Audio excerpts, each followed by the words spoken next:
Lisa Kane stood at the big window of her ship and looked out at the space station. The station was huge, bigger than any city she had ever seen. It floated in the darkness between stars, covered in lights that blinked like Christmas decorations. Ships from all over the galaxy were docked there. Some looked like metal insects. Others looked like giant rocks with engines stuck on them. A few looked like they were made of glass and light. "First time seeing Nexus Prime?"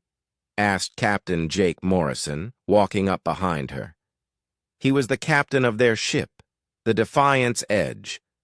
Lisa was just a passenger, but she was the most important passenger they had ever carried. "Yeah," Lisa said. She stretched her arms above her head and heard her joints pop. "Looks busy," Jake laughed. "Busy is one word for it.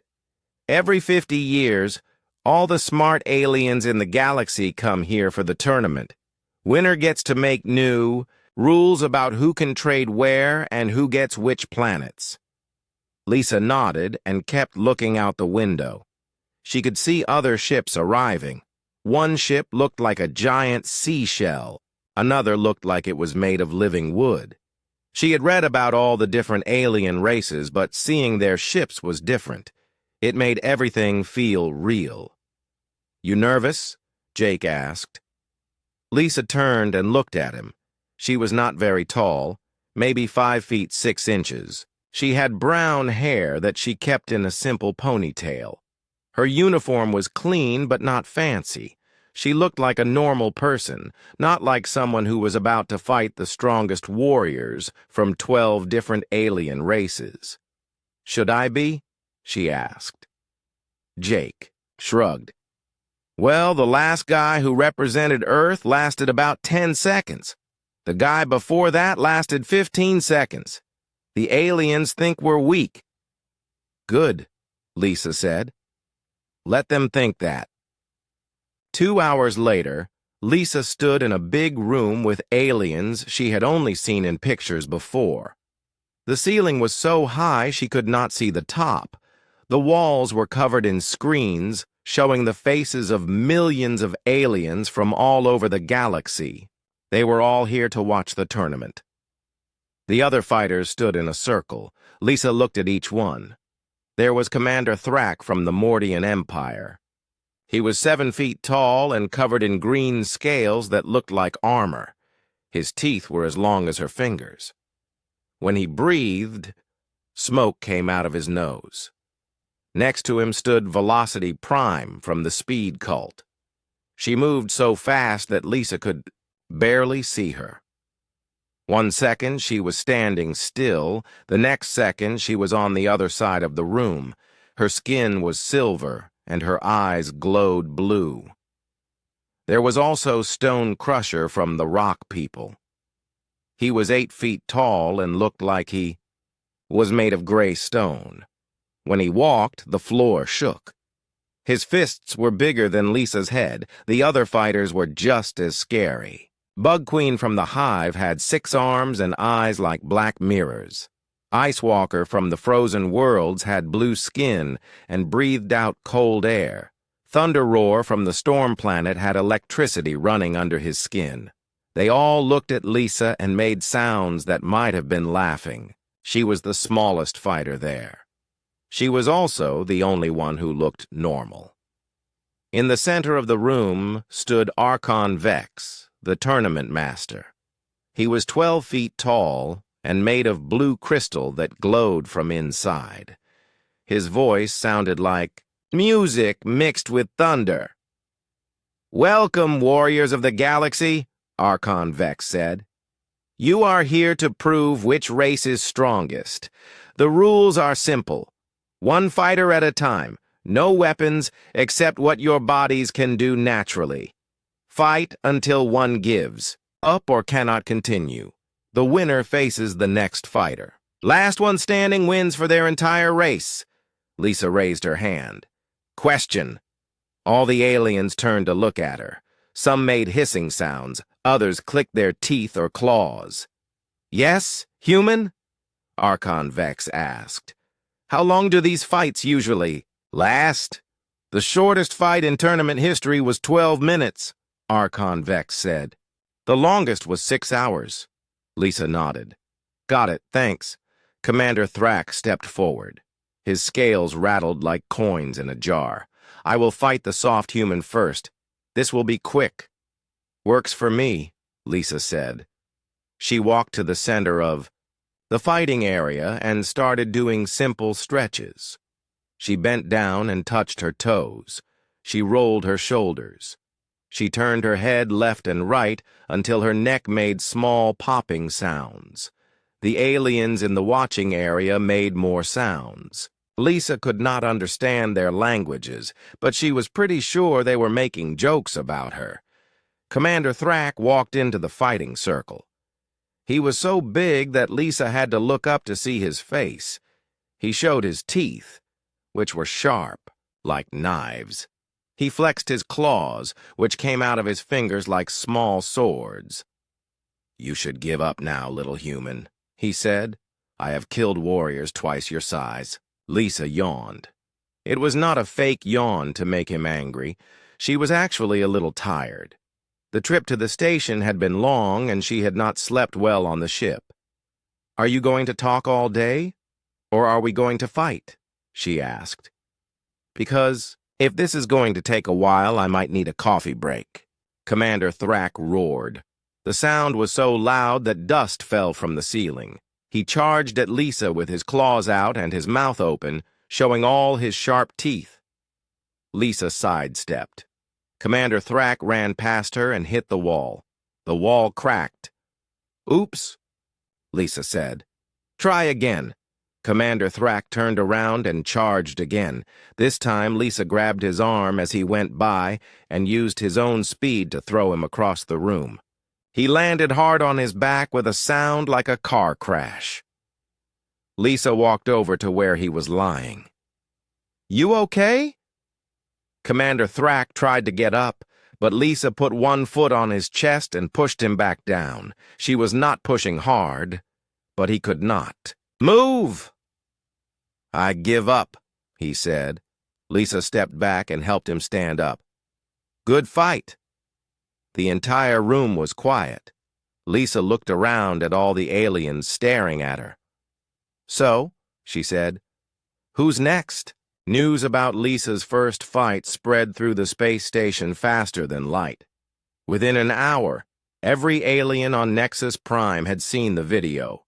The fight that was supposed to last at least 12 minutes was over in 37 seconds. Commander Thrak, who had never lost a fight in his life, had been beaten by a human who looked bored the whole time. In the fighter preparation rooms, the remaining alien warriors watched the video over and over. They slowed it down, studied every move, and tried to understand what had happened.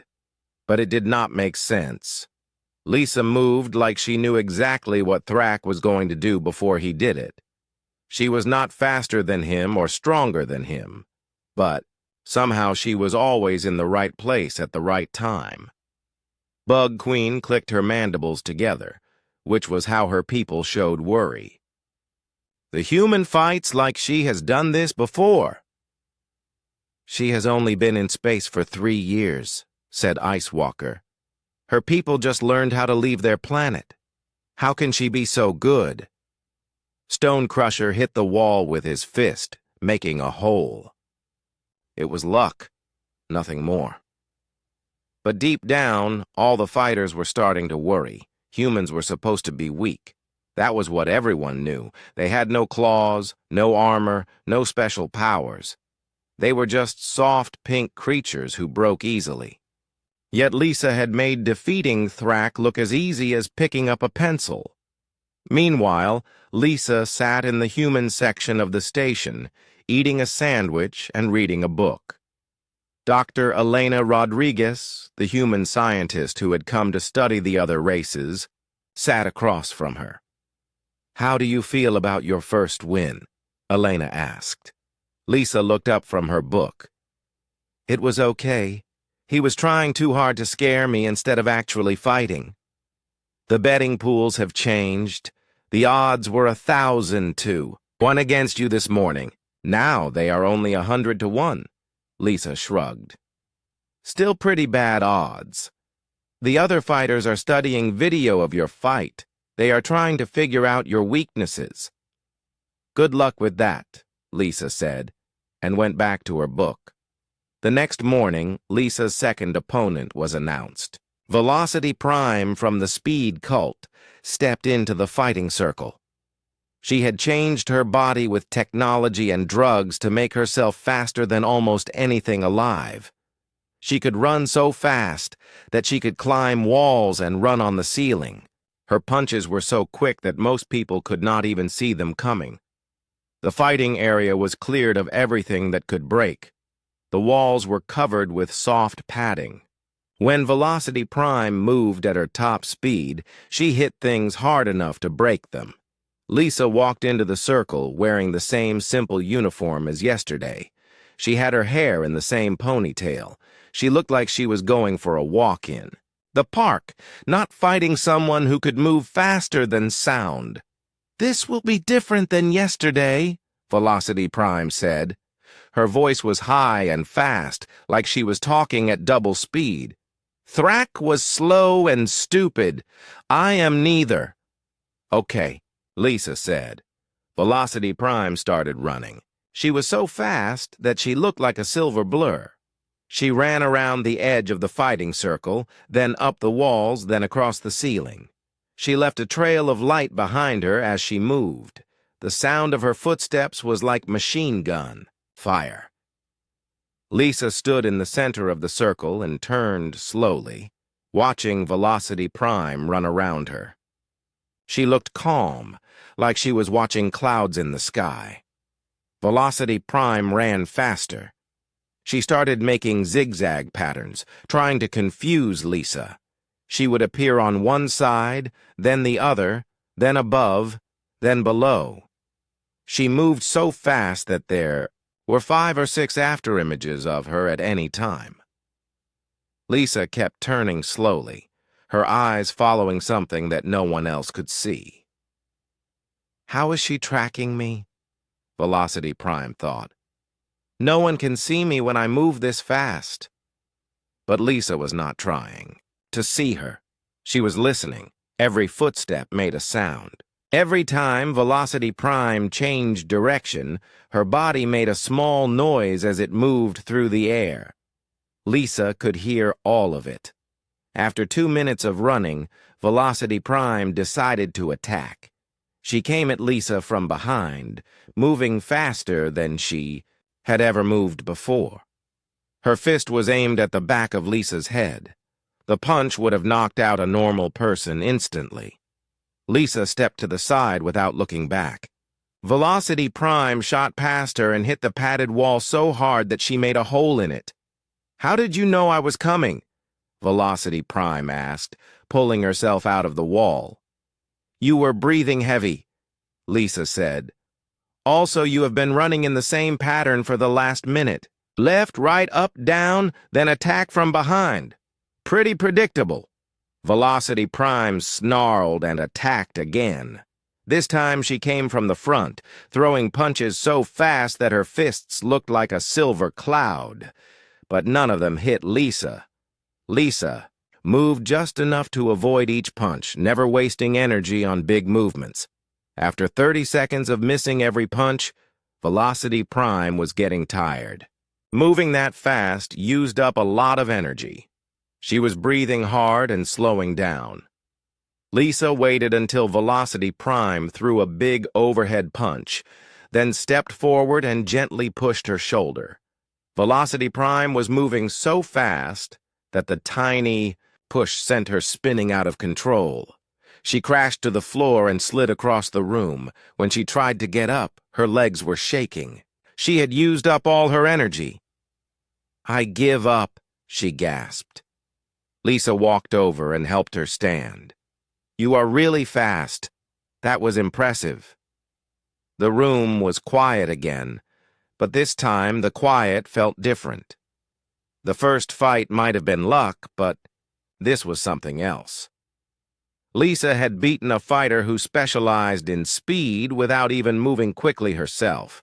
She had won by being smarter, not stronger or faster. In the watching area, the remaining fighters whispered to each other in their own languages. The words were different, but they all meant the same thing. How is this possible? Stone Crusher was next. He stomped into the fighting circle, each step making the floor shake. He was twice as tall as Lisa and 10 times as heavy. His people lived on a planet with gravity so strong that it would crush a normal human flat. Stone Crusher could punch through solid rock like it was paper. "I will not underestimate you like the others did," he rumbled. His voice sounded like an earthquake, "but speed and tricks will not help you against pure strength." Lisa looked up at him and yawned again. "You know what? You are probably right. This might actually be interesting." Stone Crusher raised his massive fist above his head. When he brought it down, it would hit with the force of a falling mountain. Lisa stood there and waited. The fist came down like a meteor. At the last second, Lisa moved, not to the side, but forward, stepping inside Stone Crusher's reach. His fist hit the ground where she had been standing and made a crater 3 feet deep. Lisa reached up and poked Stone Crusher in the stomach with one finger. He fell over backward like a cut tree and did not get up. "Pressure point," Lisa explained to the shocked crowd. "Works on everybody." She looked around the room at the remaining fighters. Some of them were backing away from her. "So who wants to go next?" "I have got time for maybe 2 more before lunch." By the 3rd day, everything had changed. The tournament was supposed to be a simple contest to see which alien race was strongest. Instead, it had become the most watched event in galactic history. Billions of aliens across thousands of worlds were glued to their screens, watching a small human woman do impossible things. The betting pools had gone crazy. At first, Lisa had odds of 1,000 to 1 against her. Now the betting was even. Half the galaxy was betting on the human. Even, though nobody understood how she kept winning, Lisa had now beaten 6 opponents. After Stone Crusher, she had fought acid spit from the poison worlds who could melt metal with his saliva. Lisa had dodged every drop of acid and then flicked him in the nose, which apparently hurt a lot more than it looked like it should. Then came Thunder Roar from the Storm Planet, who could shoot lightning from his hands. Lisa had used a piece of metal debris to redirect the lightning back at him. Finally, there was Mindbender from the Psychic Collective, who could control other people's thoughts. Lisa had simply ignored all his mental attacks and given him a gentle tap on the forehead that knocked him unconscious. Each fight was getting shorter. Lisa was not getting faster or stronger, but she was getting more efficient. She was learning how each type of alien fought and finding the easiest way to beat them. The remaining fighters were scared.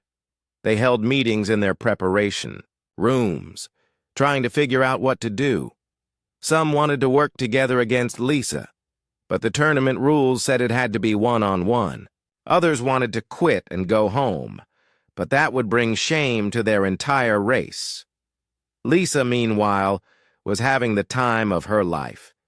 She spent her free time exploring the station, talking to alien scientists, and learning about different cultures. She tried alien foods, watched alien movies, and even learned a few words in different alien languages. "You seem pretty relaxed for someone who is making history," Elena said. They were sitting in the station's observation deck, looking out at the stars. "Why would I be stressed?" Lisa asked. "This is fun." "Fun? You are fighting the strongest warriors in the galaxy." "And winning," Lisa pointed out. "Besides, they are not really trying to hurt me. This is just a sports competition. If they actually wanted to kill me, that would be different." Elena shivered at the thought. What would be different about it? Lisa was quiet for a moment. I would stop holding back. Before Elena could ask what that meant, an announcement echoed through the station. Next fight in 1 hour, Lisa Kane of Earth versus General Corax of the Siege Breakers. Elena looked, worried. The Siege Breakers are different from the others. They evolved on a planet with gravity 3 times stronger than Earth's. They are built for war. General Corax has never lost a fight. Neither have I, Lisa said, standing up and stretching. Well, not since high school anyway. An hour later, General Corax entered the fighting area. He was different from the other aliens Lisa had fought. Where the others had been specialized for one thing, speed, strength, poison, or whatever, Corax was built for everything.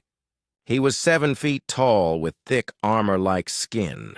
His muscles looked like they were carved from stone.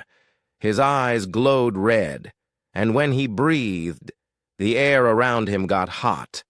The fighting area had been expanded for this match. The walls were pushed back, and the floor was reinforced with the strongest metal in the galaxy. Even so, when Corax walked, his footsteps left small cracks in the floor. "So you are the famous human," Corax said. His voice was deep and rumbling, like distant thunder. "I have watched your fights. You are skilled, but you have not faced a true warrior yet." Lisa entered the circle eating a granola bar. She was chewing when she answered. "True warrior, huh? What makes you different from the others? I do not rely on one strength. I am fast and strong and smart and tough. I have fought in 100 wars and killed 1,000 enemies. I am perfect." Lisa finished her granola bar and tossed the wrapper toward a trash can. It went in perfectly. "Perfect is boring," she said. Corax roared and charged. But this time, Lisa did not step aside or use his momentum against him. This time she charged back. They met in the center of the fighting area with a sound like thunder. The impact shook the entire station. Alarms went off as windows cracked and lights flickered. For the first time in the tournament, Lisa had to work. Corax was strong enough to match her strength. He was fast enough to keep up with her speed. When she punched him, he punched back just as hard. When she tried to throw him, he threw her instead. They fought across the entire area, trading blows that would have killed any of the previous opponents. Lisa's uniform got torn. Corax's armor got cracked. Both of them were breathing hard and sweating. The watching crowd was silent. They had never seen anything like this. For 6 fights, Lisa had made everything look easy. Now she was in a real battle, and it was beautiful and terrible to watch. "Finally," Lisa said, grinning as she blocked a punch that would have gone through a steel wall. "Someone who might last a whole minute," Corax smiled back, showing teeth like daggers. "You are better than I expected, human. This is a good fight." They circled each other looking for openings. Corax threw a combination of punches that came from 3 different angles at once. Lisa blocked 2 and took the third on her shoulder, then responded with a kick that sent Corax sliding across the floor. "Your turn," she said. The fight went on for 10 minutes. 10 minutes of the most intense combat anyone in the galaxy had ever seen. Lisa and Corax were equally matched in every way that mattered. The only difference was that Lisa was enjoying herself more. Finally, Lisa saw her chance. Corax threw a massive overhead punch with all his strength behind it. Instead of dodging or blocking, Lisa stepped forward and caught his wrist. Before he could react, she had twisted his arm behind his back and locked him in a hold that even his incredible strength could not break. "Good fight," she said. "You want to give up, or should I put you to sleep?" Corax struggled for a few seconds, then stopped. "I yield," he said. "You are a worthy opponent." Lisa let him go and helped him stand up. You too. That was the best workout I have had in years. As they walked out of the fighting area together, Corax asked quietly, How strong are you really? Lisa thought about it. I honestly do not know.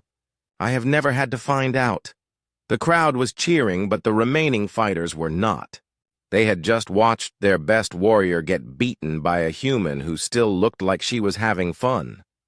More importantly, they had realized something that scared them more than losing. Lisa had been holding back in every fight, even against Corax. Even when she was working harder than before, she had never looked worried or desperate. She had looked like someone who was finally getting to stretch her muscles. In the preparation rooms, the last few fighters huddled together and whispered. The question that was on everyone's mind, what happens when she stops holding back? Ambassador Prime was older than most civilizations. It had existed since before the galaxy had a name, watching species rise and fall like waves on a beach. Prime had seen every type of warrior, every fighting style, every possible way that violence could be organized and controlled. Prime was not just the tournament master. Prime was the keeper of universal balance. Every 50 years, the tournament made sure that the natural order stayed in place. The strong ruled, the weak served, and everyone knew where they belonged. It had worked for millions of years, until now. Prime entered the fighting area, and reality bent around it. Prime was not quite solid, not quite energy, but something in between that hurt to look at directly. When Prime spoke, its voice came from everywhere and nowhere at once. Human, Prime said, and the word carried the weight of cosmic law. You have broken something that cannot be repaired. The natural order exists for a reason. Every species has its place, its limitations, its role to play. You refuse to accept yours. Lisa looked up at the entity that towered above her like a living mountain. She did not look impressed or scared. She looked curious. Natural order according to who? She asked. You? According to billions of years of evolution, according to the fundamental laws that govern how life develops in the universe. Specialization leads to success. Limitations create stability. Order prevents chaos. Lisa nodded thoughtfully. That makes sense, I guess. But here is the thing. About humans, we never really cared much about what makes sense. Prime's form shifted, becoming more solid and threatening. You will care when I show you the price of defying natural law. The fight that followed was unlike anything that had ever happened at Nexus Prime. Prime did not just use physical attacks. Prime used the fundamental forces of the universe as weapons. Gravity became a crushing weight that should have flattened Lisa into the floor. Time slowed around her until her movement should have stopped completely. Space itself twisted, making up become down and left become right. Lisa dealt with each attack the same way she had dealt with everything else in the tournament, by adapting. When gravity tried to crush her, she rolled with it and used the extra weight to make her punches stronger. When time slowed, she slowed with it and kept fighting at the same relative speed. When space twisted, she twisted with it and somehow ended up exactly where she needed to be. This is impossible, Prime said, its voice now showing something like confusion. I am reshaping reality itself. You should not be able to move. Yeah, that would be a problem, Lisa agreed, somehow punching Prime in what might have been its face, even though Prime was made of pure energy. Except I was never very good at paying attention to what I should and should not be able to do. Prime tried harder. It attacked Lisa with forces that could unmake stars, with energies that existed outside normal space and time. Each attack was designed to exploit the fundamental limitations of biological life. But Lisa was not fighting like a biological creature. She was not even fighting like a normal person. She was fighting like someone who had grown up in a universe where the only rule was that there were no rules that could not be broken if you were creative enough. Halfway through the battle, something unprecedented happened. Lisa yawned. It was not a fake yawn or a yawn of boredom. It was the satisfied yawn of someone who was finally getting a good workout after too many easy warm-ups. "This is nice," she said, deflecting an attack that unraveled local reality. "I have not had to really try since basic training." Prime paused its assault. For the first time in its ancient existence, Prime experienced something that might have been uncertainty. "What are you?" Prime asked. Lisa considered the question seriously while dodging attacks that existed in 17 dimensions at once. "We are humans," she said finally. "We are the species that looked at every rule in the universe and asked, but what if we did not follow that one? We are persistence predators who learn to think. We are generalists who refuse to specialize. We are problem solvers who treat the impossible like a puzzle to figure out." She landed a hit on Prime that somehow actually hurt it, even though Prime was not made of anything that could be hurt. "We are not the strongest," Lisa continued, now clearly enjoying the conversation even though she was fighting for her life. "We are not the fastest or the smartest or the toughest, but we are stubborn enough to keep trying until we find a way. And we never ever accept that something cannot be done just because everyone says it cannot be done." Prime threw everything it had at Lisa. Energy that could birth galaxies, force that could stop time, power that existed before the universe began. Lisa met each attack with simple human responses, ducking, dodging, redirecting, using Prime's own cosmic power against itself. "You are chaos," Prime said, and now its voice carried something that might have been fear. "You are the end of order, the death of stability. If your species spreads across the galaxy, everything will change." "Probably," Lisa agreed cheerfully. She had somehow gotten Prime in what looked like a headlock, even though Prime did not have a head. "Change is what we do. We cannot help it." Prime struggled, but Lisa's hold was unbreakable, not because she was stronger than a cosmic entity, but because she had found the one angle that Prime, in all its ancient wisdom, had never considered. "I yield," Prime said quietly. The words echoed through the station and across the galaxy. For the first time in recorded history, the ultimate authority of the tournament had surrendered. Lisa let go and helped Prime stabilize its energy form. "Good match. You want to get coffee? I know a place that serves a drink from Earth called espresso.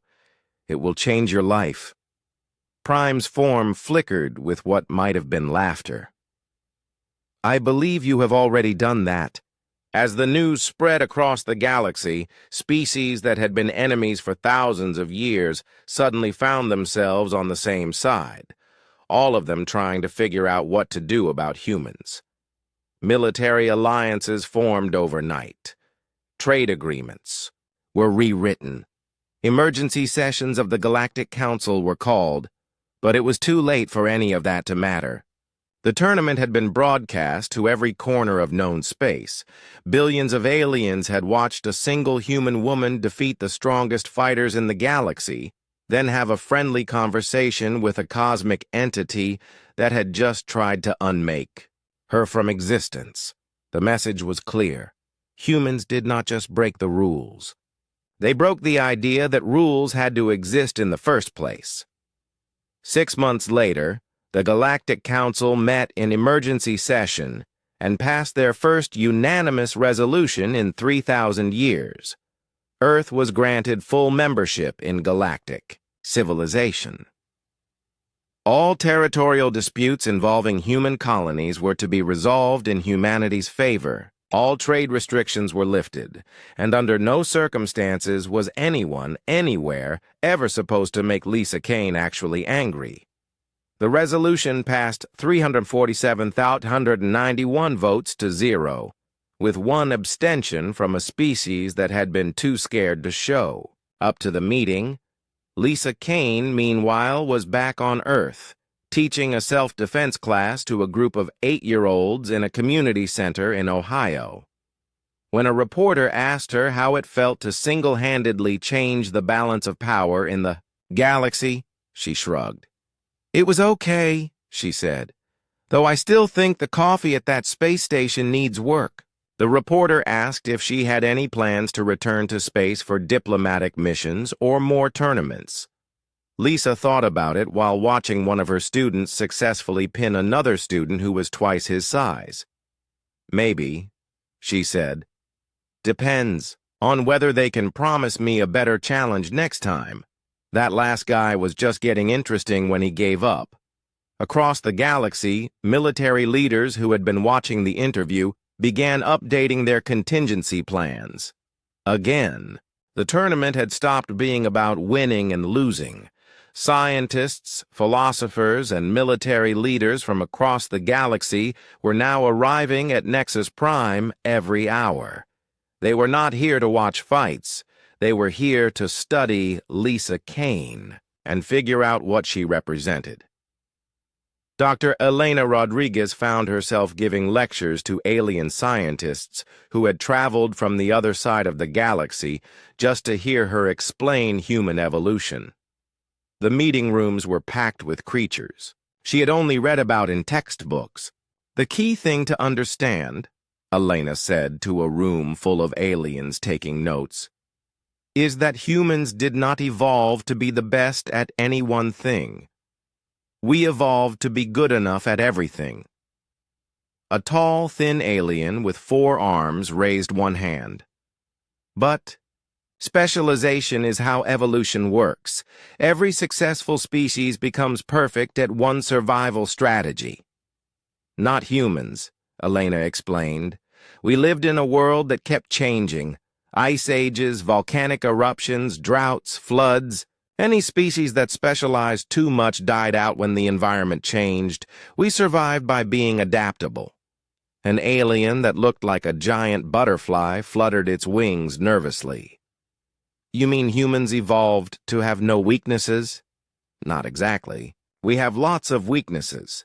We are not the fastest or strongest or smartest, but we are fast enough, strong enough, and smart enough to survive almost anything. And when we cannot survive something, we learn how to change it or work around it." A crystalline being that spoke through musical tones asked the question they were all thinking. "How many humans are like Lisa Kane?" Elena was quiet for a long moment. "That is what scares me," she finally said. "I think most of them are." Meanwhile, Lisa was getting ready for her 8th fight. Only 2 opponents were left: Unity, the collective consciousness from the academic sphere, and Ambassador Prime, who ran the tournament.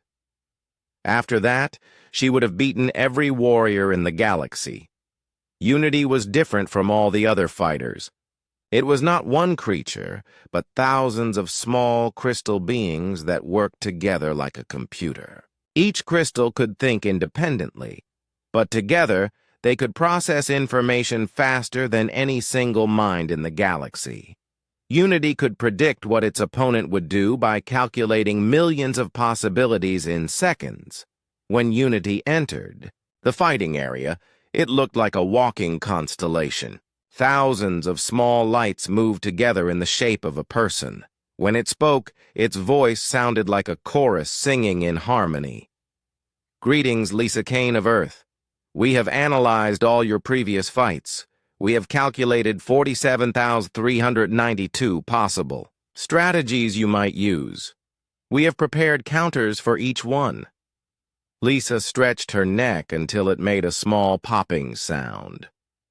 Sounds like you have been busy. We do not understand your confidence. Our calculations show that you cannot win. Yeah, well, Lisa said, I was never very good at math. The fight began, and Unity immediately started using its predictions. Every time Lisa moved, Unity was already there to block her. Every punch she threw, Unity had already moved away from. Every strategy she tried, Unity had a perfect counter ready. For the first minute, Lisa could not land a single hit. Unity was like fighting someone who could see the future.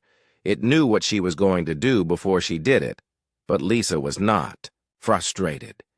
If anything, she looked more interested than before. Okay, she said, dodging a complex attack pattern that came from 6 different directions at once. I see what you are doing. You are reading my body language and predicting my moves based on biomechanics and probability. Correct. Your species follows predictable patterns. We have mapped them all. Lisa grinned. What if I stop following patterns? Before Unity could process what that meant, Lisa did something that made no sense. She ran straight at Unity's strongest defensive position, the place where it was most ready to counter her. Then, halfway there, she suddenly changed direction and attacked from a completely different angle. Not because it was a good strategy, but because it was random. Unity's crystals flickered with confusion. Its calculations had said Lisa would never do something so tactically stupid, but she had done it anyway, and now Unity was out of position. Lisa followed up with a series of moves that had no pattern at all. She would start one attack, switch to another, then do something completely different. She fought like someone who was making up the rules as she went along. This is not possible, Unity said, its harmonious voice breaking into discord. Biological entities do not behave randomly. There are always patterns. Maybe, Lisa said, somehow ending up behind Unity even though she had been in front of it a second before. But who says I have to follow them? Unity tried to recalculate, but Lisa kept changing her behavior faster than it could adapt. Finally, she simply walked up to Unity's central core and gently tapped it with one finger. All of Unity's lights went out at once. When they came back on, they were dim and flickering. We do not understand, Unity said weakly. Our models show this result was impossible. Your models were based on the idea that I would fight logically, Lisa explained, helping Unity stabilize its crystal matrix. But humans do not always do the logical thing. Sometimes we just wing it. Unity's lights pulsed slowly as it processed this information. Wing it? Make it up as we go along. Improvise. Do whatever feels right in the moment, even if it does. Not make sense. But that is chaos, Lisa shrugged. Chaos is just another tool. Sometimes it is exactly what you need. Unity's crystals went dark for a long moment. When they lit up again, they formed words in the air. We yield. We cannot fight something we cannot predict. The crowd was quieter than it had ever been. They had just watched Lisa defeat the most advanced thinking machine in the galaxy by being unpredictable. It was like watching someone win a chess game by eating the pieces. But in the alien preparation areas and research labs, a different kind of understanding was beginning to form. The scientists and military experts were starting to realize what Elena had tried to tell them. Lisa was not special among humans. She was normal. She was what humans were like when they were healthy and trained and confident. An intelligence. Analyst from the Galactic Defense Force sent an urgent message to his commanders. Recommend immediate diplomatic contact with Earth. These creatures are not just dangerous because they are strong. They are dangerous because they do not think like us. Our entire military doctrine is based on predicting enemy behavior. Against humans, that may be useless. A philosopher from the academic sphere published a paper that would become famous. On the impossibility of containing chaos, why human logic breaks universal rules. But the most important reaction came from Ambassador Prime, the ancient entity that had run the tournament for thousands of years. Prime had never fought in the Gitapur tournament before. Prime was above such things. Prime was the referee, the judge, the ultimate authority. Now Prime was walking toward the fighting area, preparing to face Lisa personally. "This has gone far enough," Prime announced. "The natural order must be preserved." Lisa cracked her knuckles and smiled. "Natural order is overrated. I have always been more of a chaos girl myself." The final fight was about to begin, and everyone in the galaxy knew that it would not just decide who won the tournament. It would decide what kind of universe they all lived in. Lisa's first stop was not at a military base or a government building. Instead, she went to a small town in Kansas where her older brother Danny lived. Danny Kane was a mechanic who fixed cars and trucks for a living. He had never been to space and had no interest in alien politics. Lisa found him in his garage covered in oil and grease, working on an old pickup truck that looked like it should have been scrapped years ago. "Hey, Danny," she said, leaning against the garage door. Danny looked up from under the hood. "Lisa, what brings you here? Thought you were done with all that space hero stuff." "Apparently not. I need your help with something." Danny wiped his hands. "On a dirty rag. Let me guess, more aliens causing trouble?" "Something like that. Remember when we were kids and you used to take apart every machine in the house to see how it worked?" "Mom was not happy about that," Danny laughed, "especially when I took apart the washing machine. You also put it back together so it worked. Better than before. I need someone who can look at alien technology and figure out how to improve it or break it." Danny raised an eyebrow. "Alien technology?" Lisa explained about the Devourers and their planet-sized ship. She told him about the advanced technology that was supposedly impossible to understand or defeat. When she finished, Danny was quiet for a moment. Then he grinned. "So basically, you want me to hot rod a spaceship?" "More like figure out how to hot rod our entire defense fleet." Danny threw the dirty rag over his shoulder. "When do we start?" Lisa's next stop was a university in California. She found Dr. Maria Santos in her laboratory, surrounded by computers and mathematical equations that covered 3 whiteboards. Maria was one of the smartest people on Earth, a physicist who specialized in things that most people could not even pronounce. "Lisa," Maria said, looking up from a computer screen full of numbers. "I heard you were back on Earth. How was the vacation from saving the galaxy?" "Short," Lisa said. "I need someone who understands how the universe really works. Not how we think it works, but how it actually works." Maria pushed her glasses up her nose. "That is a pretty big request. What are we dealing with?" Lisa explained. About the Devourers again. She mentioned the technology that seemed impossible and the weapons that could destroy entire galaxies. Maria listened carefully, asking questions about energy signatures and propulsion systems. When Lisa finished, Maria was already drawing diagrams on a whiteboard. "Interesting," Maria said. "If what you are telling me is accurate, these Devourers are using physics that should not be possible according to our current understanding." "So, we cannot beat them?" Maria smiled. "I did not say that. I said their technology should not be possible according to our current understanding. Maybe our understanding is wrong. Can you figure out how their technology works? I can try, but I will need to see it first. Lisa's third stop was more difficult. She had to travel to a small military base in Colorado where Captain Jake Morrison was training new pilots.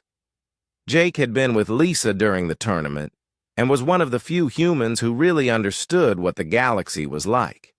She found him in a flight simulator, teaching a young pilot how to handle a spacecraft in zero gravity.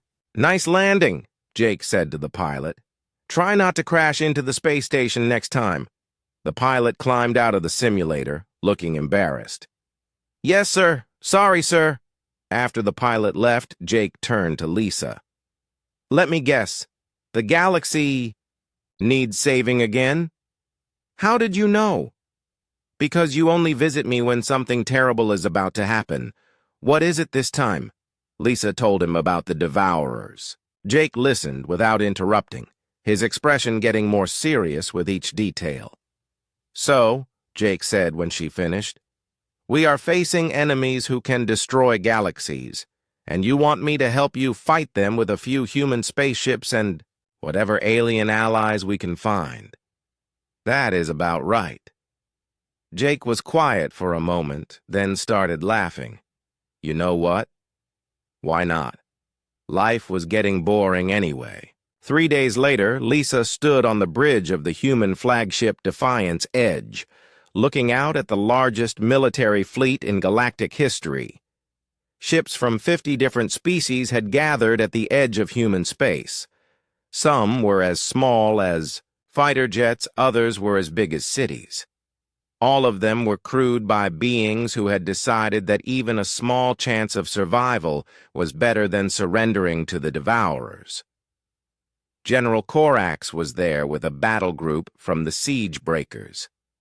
Dr. Zephyr had brought research ships from the Crystalline Collective. Admiral Swift commanded the main Galactic Defense Force fleet.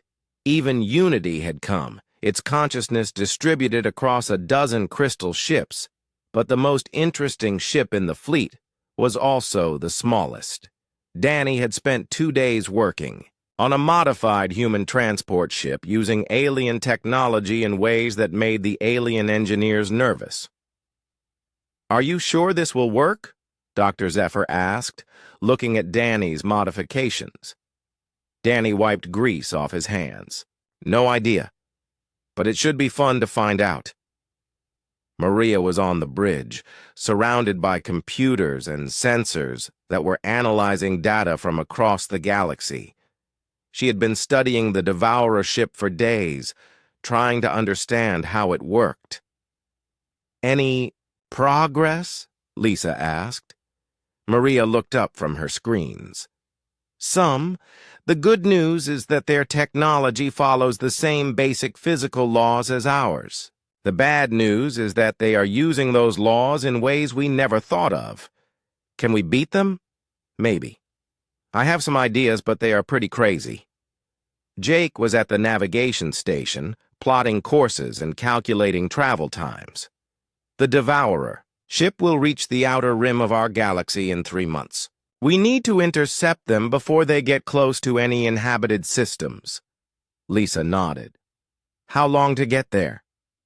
2 months, if we push the engines hard. "And then?" Jake shrugged. "Then we find out if humans really are as adaptable as everyone thinks we are."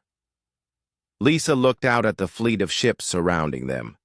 Thousands of beings from dozens of different worlds, all working together because they had learned that cooperation was stronger than fighting alone.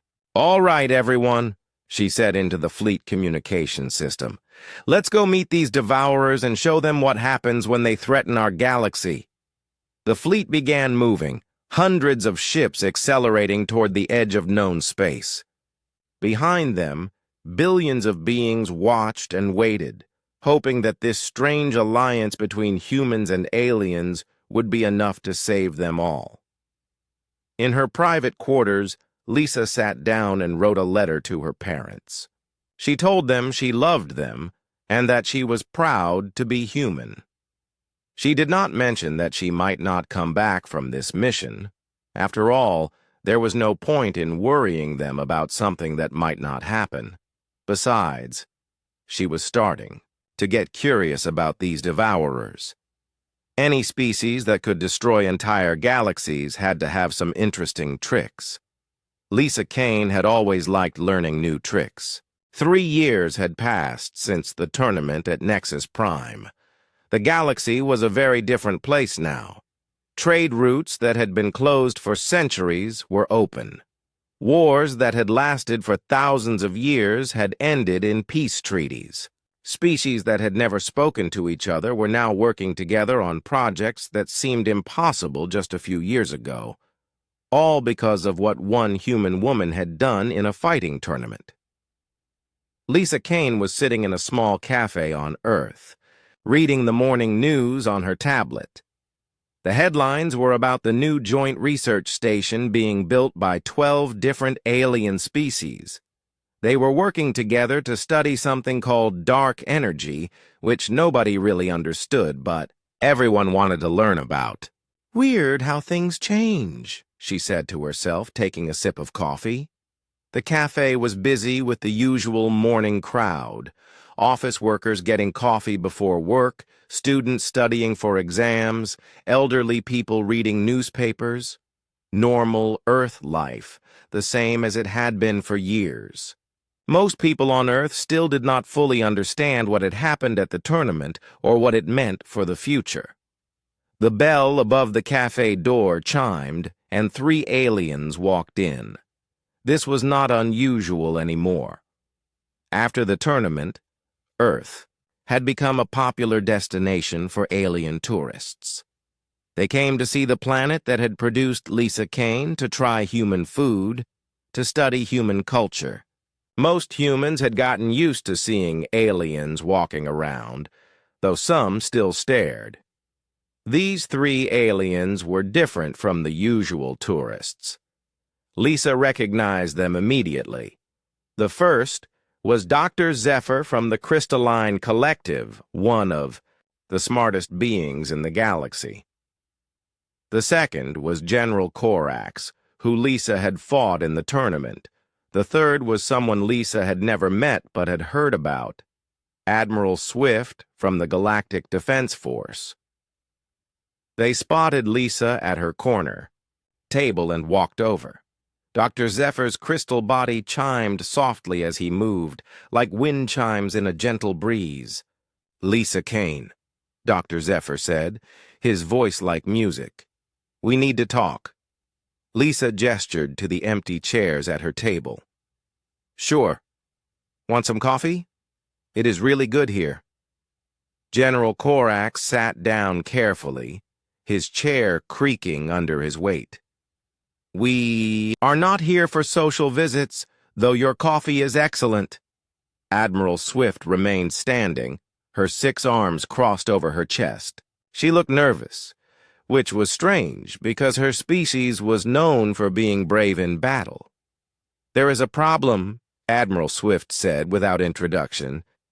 "A big problem." Lisa put down her coffee cup. "What kind of problem?" Dr. Zephyr leaned forward, his crystal facets reflecting the cafe lights. 3 months ago, our deep space sensors detected something approaching from outside the galaxy. Something big. "How big?" Lisa asked. "Planet-sized," General Corax rumbled. "But it is not a planet. It is artificial. A ship." Lisa raised an eyebrow. "That is pretty big. Who built it?" Admiral Swift finally sat down, all 6 of her arms fidgeting, with nervous energy.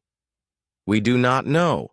The ship does not match any known technology. It is not from any species in our galaxy." "So, visitors from another galaxy," Lisa said. "That could be interesting. Are they friendly?" The 3 aliens looked at each other. Dr. Zephyr answered first. They sent a message. One message, broadcast to every inhabited world in the galaxy at the same time. What did it say? General Corax pulled out a small device and placed it on the table. A hologram appeared above it, showing symbols that looked like no writing Lisa had ever seen. "We have translated it," he said.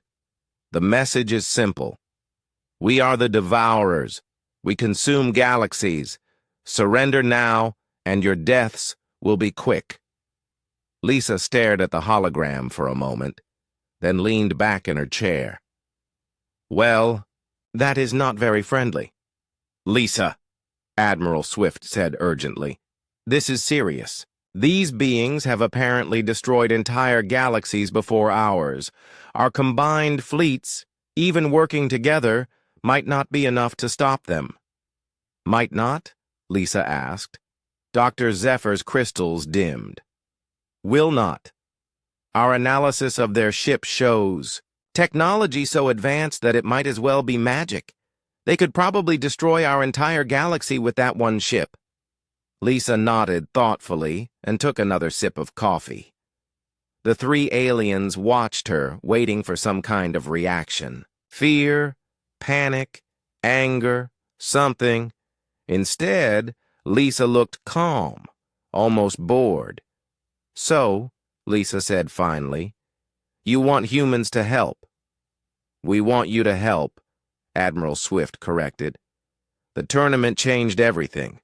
Before you won, each species fought, alone, only for themselves. Now we work together because we learned that cooperation is stronger than conflict. But even working together, we may not be strong enough." "What makes you think I can do anything against galaxy-destroying aliens?" General Corax smiled, showing his sharp teeth. "Because you beat me when I thought I was unbeatable. You beat Unity when it thought you were predictable. You beat Ambassador Prime when it thought it was untouchable. You do not follow the rules that limit everyone else." Lisa was quiet for a long moment, thinking. Around them, the cafe continued its normal morning routine. People ordered coffee, talked about their jobs, complained about the weather. Normal human life, continuing as if the galaxy was not being threatened by cosmic destroyers. "When will they get here?" Lisa asked. Dr. Zephyr checked a device on his wrist. 6 months, based on their current speed. "And you have tried everything you can think of?" Admiral Swift nodded grimly. "Every weapon, every strategy, every possible alliance, nothing we have can stop them." Lisa finished her coffee and stood up. "Okay, I will help." The three aliens looked relieved but also worried. "What will you do?" Dr. Zephyr asked. Lisa picked up her jacket from the back of her chair. "First, I am going to talk to some people. Then I am going to take a look at this devourer ship. Then I am going to figure out how to stop them." "How can you be so confident?" Admiral Swift asked. "These beings have destroyed entire galaxies." Lisa paused at the cafe door and looked back at them. "They might have destroyed galaxies full of aliens who follow rules and accept limitations. But they have never met a galaxy that has humans in it." She opened the door and walked out into the morning sun. General Corax watched her go, then turned to the others. "Do you think she can actually do it?" Dr. Zephyr's crystals chimed softly. "I have learned not to bet against humans. They have a way of making impossible things look easy." Admiral Swift was already making calls on her communication device. "I hope you are right. Because if Lisa Kane cannot stop the Devourers, nothing can." Outside, Lisa was walking down the street already making plans. She had 6 months to save the galaxy. For most people, that would seem impossible. For Lisa Kane, it sounded like an interesting challenge.